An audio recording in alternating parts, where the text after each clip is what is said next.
اگر آپ میری اس کوشش کو سراہنا چاہیں تو اس ویڈیو کو شیئر کرنے اور چینل کو سبسکرائب کرنے کے بارے میں سوچئے گا۔ منٹو کا افسانہ انارکلی۔ نام اس کا سلیم تھا، مگر اس کے یار دوست اسے شہزادہ سلیم کہتے تھے، غالباً اس لیے کہ اس کے خد و خال مغلئی تھے۔ خوبصورت تھا، چال ڈھال سے رونق ٹپکتی تھی۔ اس کا باپ PWD کے دفتر میں ملازم تھا۔ تنخواہ زیادہ سے زیادہ 100 روپے ہوگی، مگر بڑے ٹھاٹ سے رہتا۔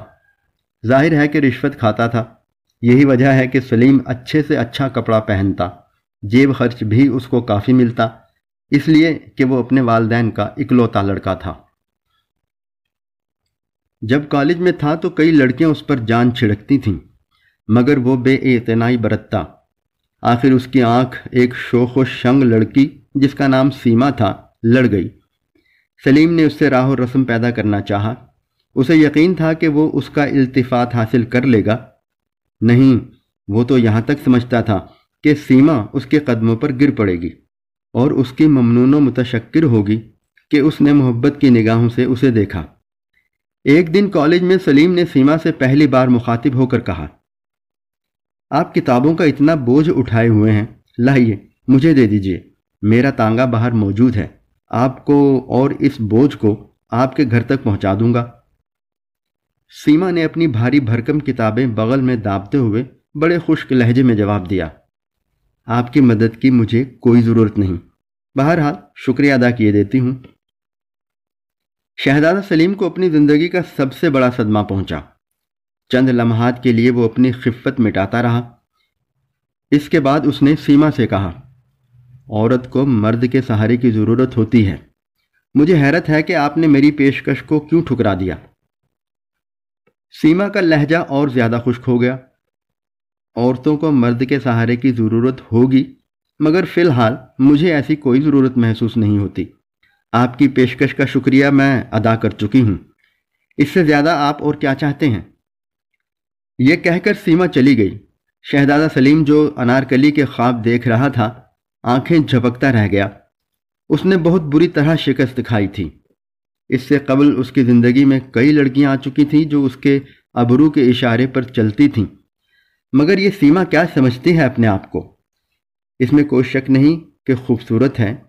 جتنی لڑکیاں میں نے اب تک دیکھی ہیں ان میں سب سے زیادہ حسین ہے، مگر مجھے ٹھکرا دینا یہ بہت بڑی زیادتی ہے۔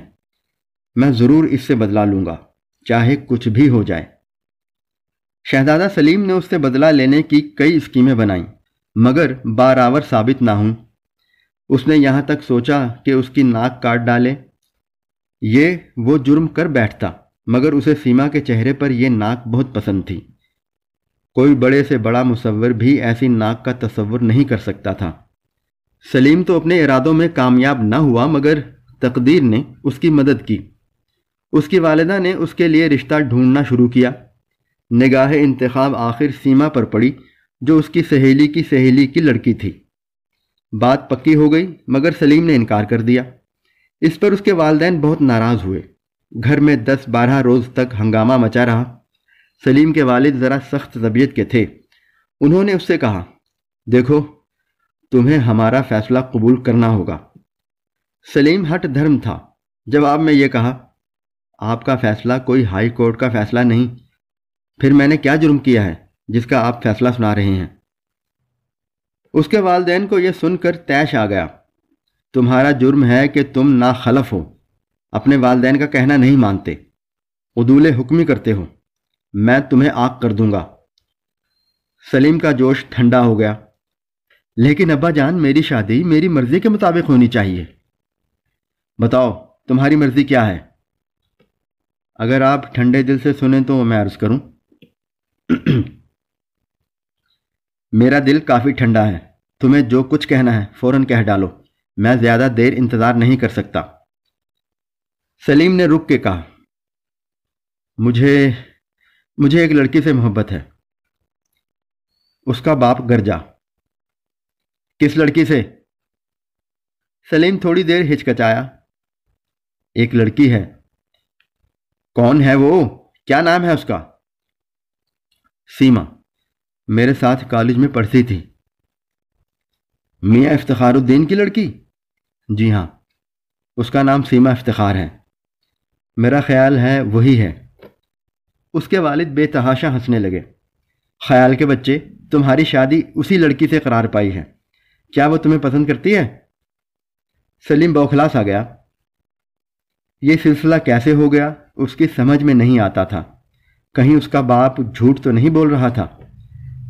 سلیم سے جو سوال کیا گیا تھا اس کا جواب اس کے والد کو نہیں ملا تھا، چنانچہ انہوں نے کڑک کے پوچھا، سلیم مجھے بتاؤ، کیا سیما تمہیں پسند کرتی ہے؟ سلیم نے کہا، جی نہیں۔ تم نے یہ کیسے جانا؟ اس سے ایک بار میں نے مختصر الفاظ میں محبت کا اظہار کیا، لیکن اس نے مجھے تمہیں درخور اعتنا نہ سمجھا۔ جی ہاں، بڑی بے رخی برتی۔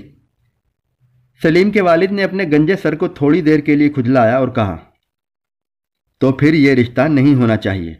میں تمہاری ماں سے کہتا ہوں کہ وہ لڑکی والوں سے کہہ دے کہ لڑکا رضامند نہیں۔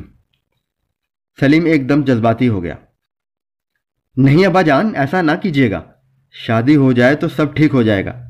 میں اس سے محبت کرتا ہوں اور کسی کی محبت اکارت نہیں جاتی، لیکن آپ ان لوگوں کو، میرا مطلب ہے سیما کو، یہ پتہ نہ لگنے دیجیے گا کہ اس کا بیاہ مجھ سے ہو رہا ہے، جس سے وہ بے رخی اور بے اعتنائی کا اظہار کر چکی ہے۔ اس کے باپ نے اپنے گنجے سر پر ہاتھ پھیرا۔ میں اس کے متعلق سوچوں گا۔ یہ کہہ کر وہ چلے گئے۔ انہیں ایک ٹھیکیدار سے رشوت وصول کرنا تھی۔ اپنے بیٹے کی شادی کے اخراجات کے سلسلے میں شہزادہ سلیم جب رات کو پلنگ پر سونے کے لیے لیٹا تو اسے انار کی کلیاں ہی کلیاں نظر آئیں۔ ساری رات وہ ان کے خواب دیکھتا رہا۔ گھوڑے پر سوار باغ میں آیا ہے، شاہانہ لباس پہنے، اسپِ تازی سے اتر کر باغ کی ایک روش پر جا رہا ہے۔ کیا دیکھتا ہے کہ سیما انار کے بوٹے کی سب سے اونچی شاخ سے ایک نوخیز کلی توڑنے کی کوشش کر رہی ہے۔ اس کی بھاری بھرکم کتابیں زمین پر بکھری پڑی ہیں، زلفیں الجھی ہوئی ہیں، اور وہ اچک اچک کر اس شاخ تک اپنا ہاتھ پہنچانے کی کوشش کر رہی ہے، مگر ہر بار ناکام رہتی ہے۔ وہ اس کی طرف بڑھا، انار کی جھاڑی کے پیچھے چھپ کر اس نے اس شاخ کو پکڑا اور جھکا دیا۔ سیما نے وہ کلی توڑ لی جس کے لیے وہ اتنی کوشش کر رہی تھی، لیکن فوراً اسے اس بات کا احساس ہوا کہ وہ شاخ نیچے کیسے جھک گئی۔ وہ ابھی یہ سوچ ہی رہی تھی کہ شہزادہ سلیم اس کے پاس پہنچ گیا۔ سیما گھبرا گئی، لیکن سنبھل کر اس نے اپنی کتابیں اٹھائیں اور بغل میں داب لیں، انارکلی اپنے جوڑے میں اڑس لی اور یہ خشک الفاظ کہہ کر وہاں سے چلی گئی، آپ کی امداد کی مجھے کوئی ضرورت نہیں، بہرحال شکریہ ادا کیے دیتی ہوں۔ تمام رات وہ اسی قسم کے خواب دیکھتا رہا۔ سیما، اس کی بھاری بھرکم کتابیں، انار کی کلیاں اور شادی کی دھوم دھام۔ شادی ہو گئی۔ شہزادہ سلیم اس تقریب پر اپنی انارکلی کی ایک جھلک بھی نہیں دیکھ پایا۔ وہ اس لمحے کے لیے تڑپ رہا تھا جب سیما اس کی آغوش میں ہوگی۔ وہ اس کے اتنے پیار لے گا کہ وہ تنگ آ کر رونا شروع کر دے گی۔ سلیم کو رونے والی لڑکیاں بہت پسند تھیں۔ اس کا یہ فلسفہ تھا کہ عورت جب رو رہی ہو تو بہت حسین ہو جاتی ہے۔ اس کے آنسو شبنم کے قطروں کے مانند ہوتے ہیں جو مرد کے جذبات کے پھولوں پر ٹپکتے ہیں، جن سے اسے ایسی راحت، ایسی فرحت ملتی ہے جو اور کسی وقت نصیب نہیں ہو سکتی۔ رات کے 10 بجے دلہن کو حجلہ عروسی میں داخل کر دیا گیا۔ سلیم کو بھی اجازت مل گئی کہ وہ اس کمرے میں جا سکتا ہے۔ لڑکیوں کی چھیڑ چھاڑ اور رسم و رسوم سب ختم ہو گئی تھیں۔ وہ کمرے کے اندر داخل ہوا۔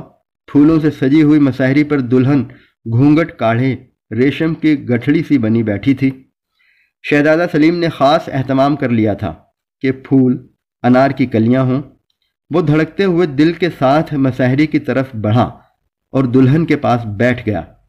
کافی دیر تک وہ اپنی بیوی سے کوئی بات نہ کر سکا۔ اس کو ایسا محسوس ہوتا تھا کہ اس کی بغل میں کتابیں ہوں گی جن کو وہ اٹھانے نہیں دے گی۔ آخر اس نے بڑی جرت سے کام لیا اور اسے کہا، سیما۔ یہ نام لیتے ہی اس کی زبان خشک ہو گئی، لیکن اس نے پھر جرت فراہم کی اور اپنی دلہن کے چہرے سے گھونگھٹ اٹھایا اور بھوچکا رہ گیا۔ یہ سیما نہیں تھی،